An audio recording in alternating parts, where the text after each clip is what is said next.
او بل خبر د اعتکاف ته. د اعتکاف فضائل کې رسول الله صلی الله علیه وسلم فرمایي څوک چې د رمضان په لوسو شپو کې اعتکاف وکړي نو خداوند متعال به دغه معتکف ته د 2 حجو او د 2 عمرو ثواب ورکوي. من اعتکف 10 في رمضان كان كحجتين وعمرتين. بل ځای نبی صلی الله علیه وسلم فرمایي څوک چې یو ورځ اعتکاف وکي د الله د رضا لپاره خداوند متعال به دغه معتکف چې یو ورځ اعتکاف د الله رضا لپاره کړی دی او مابین د اور کې خداوند متعال 3 خنادق فاصله به الله د او د اور په منځ کې ورکوي. او بیا رسول الله صلی الله علیه وسلم فرمایل چې 3 خنادق چې کوم دي د دې 3 خنادقونه یو خنادق دومره مسافه لري لکه مابین د اسمان او د مځکې کې، یعنی لکه دونی خداوند متعال به د او د پور په منځ کې دومره مسافه ور کوي لکه 3 واره اسمان او مځکې په منځ کې څومره مسافه ده د او د ور په منځ کې به الله دومره مسافه ور کوي. ومن اعتکف یوما ابتغاء وجه الله جعل الله بينه وبين النار 3 خنادق ابعد مما بين الخافقين.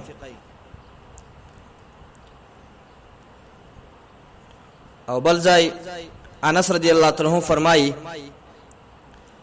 چې نبی صلی الله علیه وسلم به د رمضان په هر اخر لوسو شپو کې به اعتکاف کوي. یو کال دا سراغی چې اعتکاف ځنې پاتې سو، په دغه کال کې اعتکاف ونه کوي. بیا په راتلونکي کال چې کله بل کار ور باندې راغی په هغه راتلونکي کال کې 20 ورځې اعتکاف وکړي. قال كان النبي صلى الله عليه وسلم يعتكف في العشر الأواخر من رمضان فلم يعتكف عاما فلما كان العام المقبل اعتكف 20 شل روزه اعتکاف وکړي په راتلونکي کال کې. نو دا د اعتکاف والا ته خداوند متعال دومره ثوابونه ورکوي. یو سړی دی غریب دی وایي زه حج ته نسم تلای، یو سړی دی غریب دی وایي زه عمرې ته تلای نسم،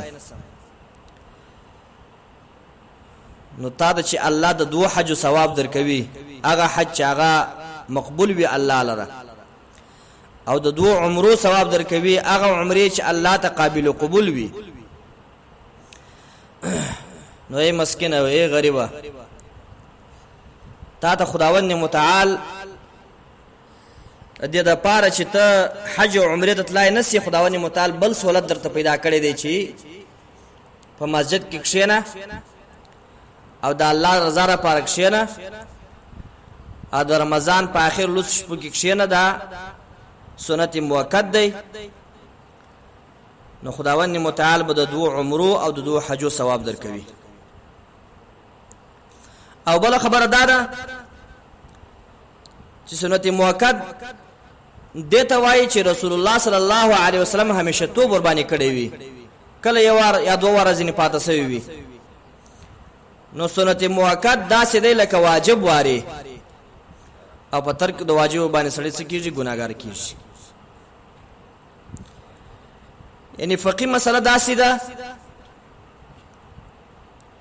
چې په یو جامع مسجد کې په کلی کې چې یو مسجد وي او 15 وخت منځ پښکې کیږي، نو الته خامخا یو سړی معتکف کښینی اعتکاف وکوي. کچیرته په دا ټول مسجد کې او په دا ټول کلی کې یو سړی هم کښین نسته اعتکاف د لپاره، نو د کلی د قوم د ولس ټول غاړه وبندي په دې باندې. او کچیر یو سړی کښینسته په دې مسجد کې نو سنت موقت ادا سو، نو ټول غاړه وبندي خلاص شول. وس اعتکاف ته کله نه نوځي او کله براوځي. چې کله 60 ورځې پوره سولې د روژې 60مه ورځ مازدیګر لمانځه نه بعد چې کله ملر ډوب سوی نه وي د ملر د ډوبېدلو نه مخکې به دی و اعتکاف ته ننوځي. د دې لپاره چې دا شپه د 20مه شپه مکمله دی په اعتکاف کې تیره کړي او کله راوځي بیا چې کله 10 ورځې پوره سولې چې کله ملر ډوب سو ملر وولېدی دا یعنې د اختر په شپه د اختر په شپه چې ملر وولېدی دی د اعتکاف راوځي. نو اختر شپه په اعتکاف کې دا د اعتکاف د شپو نه شمارل کېږي. یعنې دته جواز شته چې د اختر په شپه چې ملر وولېږي د اعتکاف دې راوځي د ملر د ولیدو نه مخکې نه راوځي دې لپاره چې دغه 10مه ورځ چې کوم ده یعنې د اعتکاف 10مه ورځ چې کوم ده هم پوره سي. او بل علماو دا لیکلي چې 3 قسمه اعتکاف دی. یو داسې اعتکاف چې هغه واجب سي او سړی ووایي چې زه به دا اعتکاف کوم په ځا باندې نظر کړي دا واجب دی دا به خامخا کوي بیا کوي نه کوي دی به ګناهګار وي.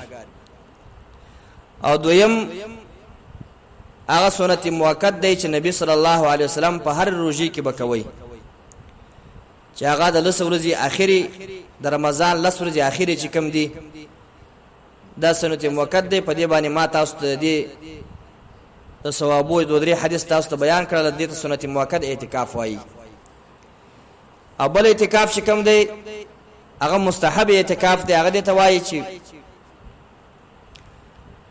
چې ماجد ته ننوځه که 1 منټ د فارې که 15 منټ د فارې که نیمه ګنټه د فارې که د ملانځه د فارې خو چې نیت د اعتکاف وکړي بس په دې باندې هم الله تعالی ثواب درکوي چې نیت د اعتکاف کوم الله ته ما تقبل او مقبول راوګرځي. په عربي کې به داسې وایي چې نویت الاعتکاف ما دمت فی المسجد زه نیت د اعتکاف کوم تر څو پورې چې مسجد کې داخل یم. نو که 15 منټه په مسجد کې دننه داخل وي الله به تاسو هم د اعتکاف ثواب درکوي. که 10 منټه په دې مسجد کې ناست یم الله به تاسو د اعتکاف ثواب درکوي. که د ملانځه په نیت راغلی وي و دې مسجد لره او نیت د اعتکاف دی وکړي الله به د ملانځه ثواب هم درکوي الله به د اعتکاف ثواب هم درکوي. نو ځکه موږ علما دا وایي چې کله هم مسجد ته ځي که په روژې کې که بغیر د روژې نه وي که ملانځه د پاره که غیر د ملانځه د پاره چې مسجد ته داخلي جنت د اعتکاف وکړه الله په دې باندې تاسو ثوابونه او اجرونه